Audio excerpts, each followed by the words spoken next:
If you wanna be solicitors, why don't you come and visit us at SQE TV? This is SQE TV, the YouTube channel for wannabe solicitors with me, Jonny. In this latest episode, we'll look at more common misunderstandings about the SQE in SQE Myths and Half-Truths, Part 3. SQE TV. There are many common misunderstandings about the SQE, and we've explored a number of these in the first two in this series of SQE Myths and Half-Truths. So let's take a look at what we're going to be covering in this episode. Well, firstly, the common misunderstanding that you don't need to do an SQE prep course. We'll take a look at that, followed by I should easily pass the SQE with a first or a high 2-1, and then we'll look at SQE 2 for LPC graduates. It's just like the LPC skills. It's really not in a lot of respects. And finally, we'll look at the common misunderstanding that the SQE has made becoming a solicitor more accessible. So let's take a look at each of these one by one. SQE TV. You don't need to do an SQE prep course is for most candidates a complete myth. Now I know what you're thinking. You've seen Mike, the character in Suits, pass the New York bar first time by just reading a few textbooks and hey presto, I'm a lawyer. Well, remember, Mike is a fictional character from a fictional series, and trying to apply that to the SQE is a fiction as well for most candidates. Listen, your future lawyers, let's look at the evidence. The vast majority of leading law firms require their candidates to take comprehensive SQE 1 preparation courses. Why? Well, that's because the law firms want their future trainees not just to pass first time, but to start their training contracts on time. So if you're self-financing your SQE prep, follow the same example. Invest in a course that gives you the best chance of passing, and it'll pay dividends in the long run. SQE TV. I should easily pass the SQE with a first class degree or a high 2-1 is something we hear all the time. At best, it is a half-truth. Let's look at the evidence.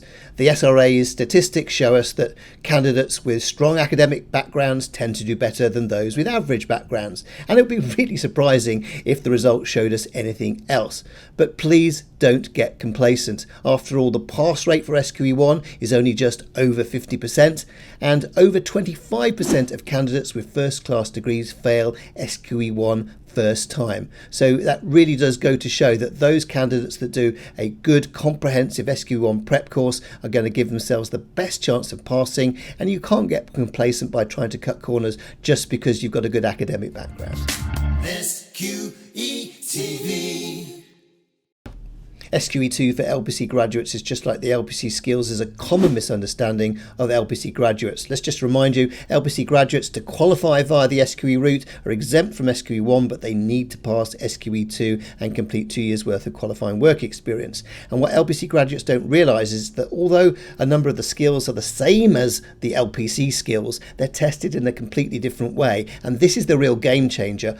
Only half of the marks are for the skill in SQE 2, the other half are for demonstrating the legal knowledge that other candidates will have already gone over in their SQE 1 examinations. And this is critical because LPC graduates will not have covered subjects like tort and contract and criminal law since their undergraduate days or their law conversion course several years ago, and therefore brushing up on those areas is something that's absolutely essential, and therefore doing an SQE 2 prep course is something that I would certainly recommend for any LPC graduates.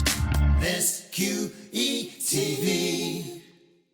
The SQE has made becoming a solicitor more accessible is at best a half-truth. On the positive side of things, getting qualifying work experience is certainly easier than an old-style LPC training contract, and we certainly welcome the introduction of the various types of apprenticeships that give a number of additional sponsored type pathways for more candidates than the old LPC system. However, and this is for the majority of candidates, if you don't get one of those opportunities and you're having to self-finance, it is harder, A, to get yourself onto a course, and B, to pass it. Let's look at the evidence. Although a like-for-like course, particularly if you do a master's prep course, is about the same, the game changer is the SQE centralised exam fees of over £4,500. And when you take into account the risk of resitting, that's a real difference compared to the LPC and makes it less accessible. SQE TV. That was SQE Myths and Half-Truths Part 3. If you enjoyed it, please do check out Parts 1 and 2, which you'll also find on this channel, dealing with many more common misunderstandings that SQE candidates have. Thank you so much for watching. Remember, all of our videos drop at 3 o'clock every Wednesday afternoon. Please don't forget to like and subscribe. And here's the jingle for you one more time. If you wanna be solicitors, why don't you come and visit us at SQE